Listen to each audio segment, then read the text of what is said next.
Welcome back, Narratrix family, to every soul who's been here since the first whisper, and to the thousands of new hearts who've joined our darkness.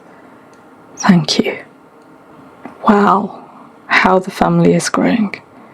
But you're not just numbers here, you're witnesses. Because every story you hear doesn't just exist, it's summoned. Tonight's tale isn't about evil, it's about mercy, the kind that burns brighter than hell.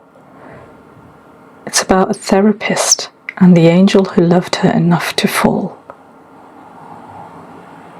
You may think you know what light is, but light, real light, doesn't save you. It shows you. Welcome to the seventh wing, to remember what was taken from heaven.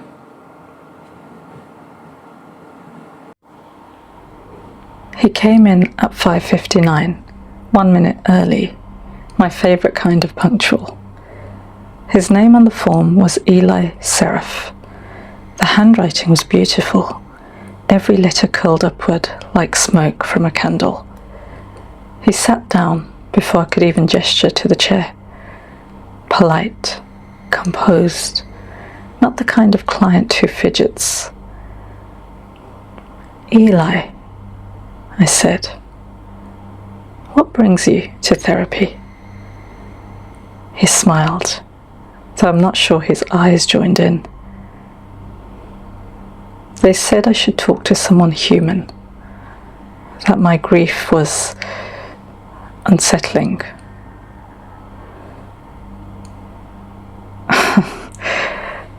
I asked if he'd lost someone. He said, no. I lost everyone. The way he said it, like a scientist stating a fact, not a mourner seeking comfort. He leaned forward. You listen differently, he murmured. You don't flinch when someone tells the truth. That should have unnerved me. It didn't. Not yet. There was a light behind him, one of those cheap office lamps with the paper shade. The fabric trembled whenever he exhaled. I told myself it was the air conditioner. His presentation fit a loose framework of delusional guilt, possible psychosis, grandiose symbolism, mild disconnection from reality. But something about his choice of words felt curated, like he wanted to be understood but not treated. By the third session, I'd learned that Eli didn't speak in stories. He spoke in verses. I've lost 6 of my wings, he said, but the 7th won't leave me. Wings. He nodded, serene as prayer. Each one taken when I loved too deeply. Pity, desire, mercy, they're all the same mistake. I should have steered him back into reality testing, to grounding, but something in his voice, that low melodic hum, made me forget the clock on the wall, the faint ticking, the structured hour we were meant to stay within. He spoke of light like it was alive, of hearing the silence of heaven when he first looked at a dying child and chose to comfort her. Love, he said, is the crack that let death in.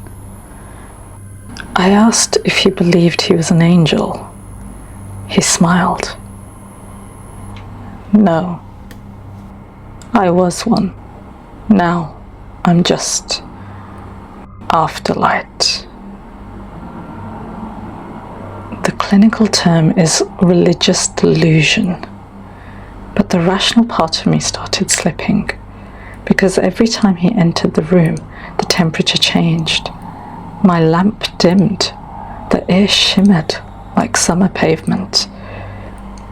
One evening, as he stood to leave, I noticed something. A faint pattern burned into the back of his shirt. 6 long parallel marks, like something used to be there.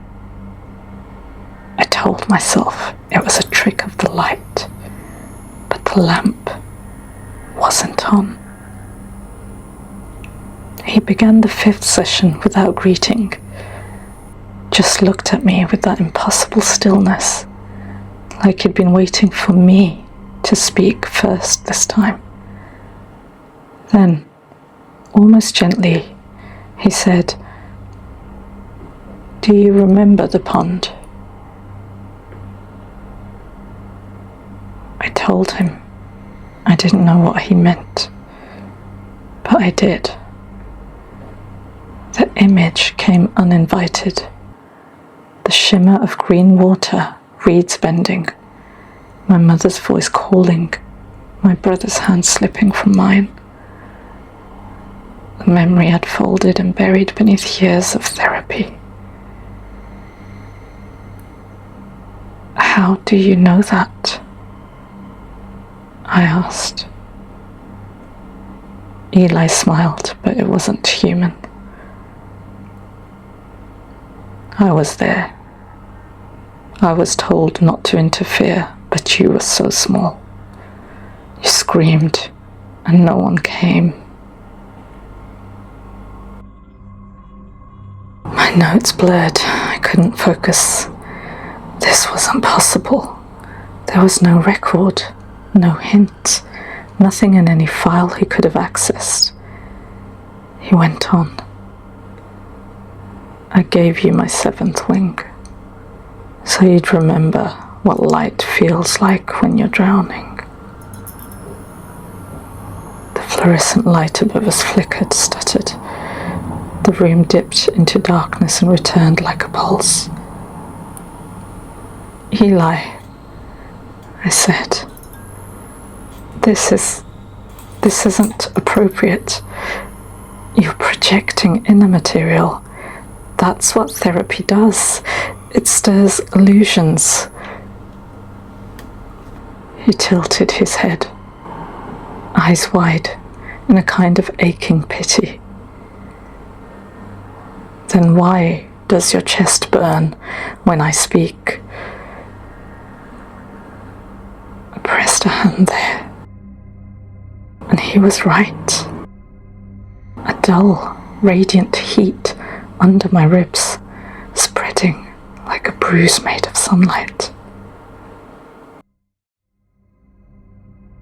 That night, I dreamt of wings, vast, skeletal, wrapped around a small child on the edge of a pond. Every feather shimmered like glass, until one tore loose, spiraling into the water and sinking, glowing faintly beneath the surface. When I woke, my window was open, and a single white feather lay on my chest, thin as paper, but heavy as grief. By the 7th session, I'd stopped taking notes. There's no clinical term for being watched by heaven. Eli sat across from me, hands folded like prayer. "I've come to return what I stole," he said. "The fragment of grace I hid inside you." "Stole?" I asked. He nodded. "When you fell into the pond, you called to no God at all, yet something answered. I wasn't meant to hear it, but I did. And when I lifted you out, I broke the oldest law." told him he was describing trauma, survivor's guilt, divine metaphor, anything to keep the framework intact. But the words fell apart in my mouth. He rose, the chair groaning, and the shadows in the room bent toward him as though they wanted to listen too. I loved you, he said simply. Not as the saved, but as the ruin I was never allowed to touch. The floor hummed. My veins rang like wires. Light leaked through the blinds, not sunlight, but something clearer, older. He came closer. Every act of mercy damns an angel, he whispered. Help me end it. I can't. He smiled, almost tender. You already are. He placed his hand over my heart, and suddenly the heat became unbearable, not burning, but revealing. I saw every secret I'd ever hidden flare open inside me, every lie I told to sound composed, every patient I couldn't save, every version of myself I killed just to keep existing. Please, I said. Stop. He leaned close enough that his breath brushed my ear. This is mercy. Truth is the only fire that forgives. And then, light. A scream that wasn't sound, a wing unfolding behind my eyes, and silence that went on forever. When they opened the office the next morning, I wasn't there. The recorder was. It had run all night, whispering static and breath, as if the room were trying to finish a sentence it didn't understand. They found one thing on the floor, a feather, clear as glass, edges smouldering with pale light that refused to fade. They said it was some kind of synthetic fibre. They said the scorch marks on the desk came from faulty wiring. They said lots of things. But listen closely at the end of the tape. You can still hear him. A voice that isn't male or female, whispering through the hum. Love is the wound heaven can't heal. And then my own voice, barely a breath. Then maybe heaven shouldn't have loved us.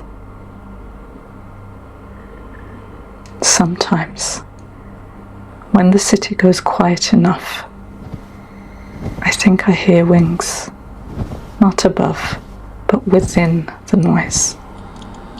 The hum of streetlights, the tremor in power lines, the rhythm between heartbeats.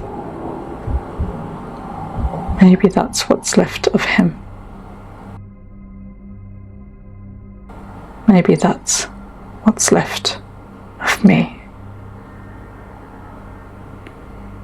He said he gave me his seventh wing so I'd never fall again. But all I've done since is fall more beautifully.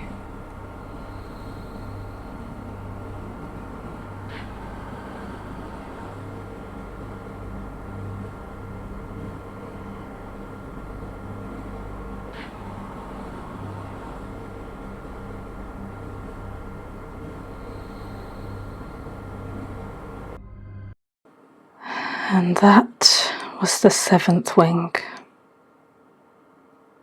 If you stayed with me till the end, you didn't just listen, you witnessed. Every story here breathes because of you, the ones who return night after night, and the new souls who've just found our quiet congregation.